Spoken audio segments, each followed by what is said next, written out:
Okay. Bismillah. Okay folks, welcome back.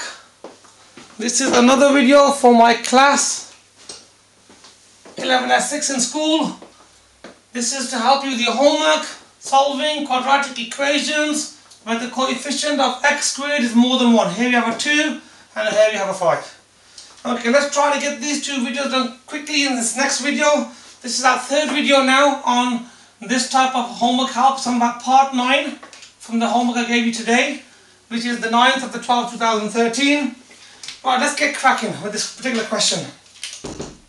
Now, we are looking for, first of all, let's write down our familiar. This is how we normally factorize quadratic equations when the coefficient of x squared is equal to 1. Like that, for example. Now that we've got a 2 in there, we have to adjust our template, our original template, by putting a 2 into here. Because 2x times by x will give us, reconstitute the 2x squared. Okay? Right.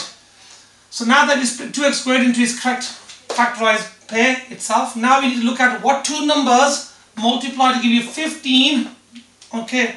And when we add up these, after you multiply these 2x and the number that goes here and the x and the number goes, when you add those up, it must give us minus 11x.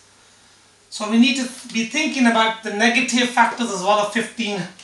Let's write down here over here plus 15. We need to have numbers that multiply to give you plus 15. We're going to have that as either two positive numbers or two negative numbers. Now we need to have a negative sum. So in a sense, to save time, we could just look at the negative factors. So plus 15 is made up of minus 1 times by minus 15, or it's made up of minus 3 times by minus 5. So them are the two factor pairs, the negative ones which multiply give you plus 15. Okay?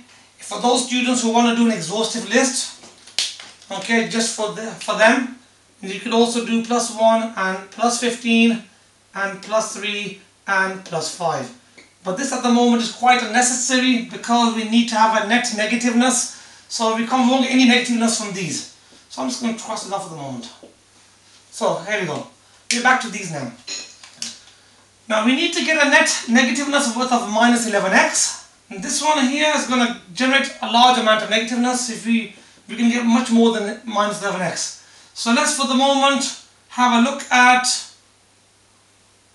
this one here. Okay? Minus 3, minus 5. And as we said before, the positioning of these in here is very important.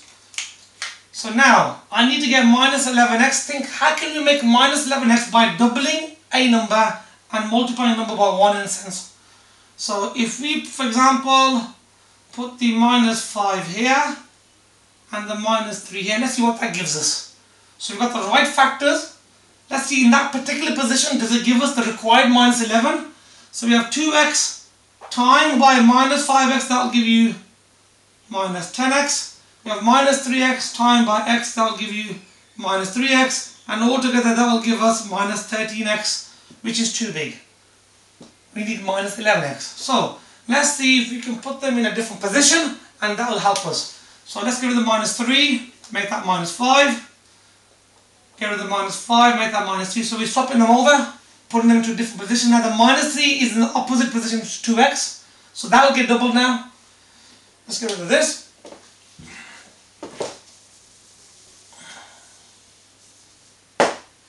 Now, let's have a look at this new situation. 2x times by minus 3 will give you minus 6x. Minus 5 times by x will give you minus 5x. And altogether that will give us minus 11x. And that's exactly what we wanted. So that is the correct position for this particular equation. Okay. Right, let's get rid of this. And these lines here. Okay, now. So if we are asked in the examination, to factorize this, then you have finished. You have factorized it. If they ask you to solve it, or you make it equal to 0, then we need to do the next level down. Now, in order for two brackets to time to give you nothing, either the first bracket must be 0 or the second bracket must be 0. Now, if you look at the first bracket, if this bracket was to equal 0, we already have minus 5 here. If that part's minus 5, then this part must be plus 5, because 5, take away 5 is nothing. So this part must be worth 5. So we say 2x is equal to 5. Now we have 2 times by x, opposite time by 2 is divide by 2, x is equal to 5 over 2. No, you haven't done anything wrong, folks. That's okay, 5 halves. If you simplify that down, 5 divided by 2, how many 2's going to 5 is 2 remainder 1. And we work it in halves, so the half, 2 parts at the bottom. So 2 and 1 half. Okay, next part here, x minus 3. If you make this bracket equal to 0, in order for when we multiply them, it gives 0. So this part already is minus 3. So minus 3 and this part gives you nothing. So together makes nothing. So that makes x nice and simply plus 3. Just by looking at it. Because 3 take away 3 is nothing. So here are our solutions. So that's the question done completely. From here to factorizing to solving it.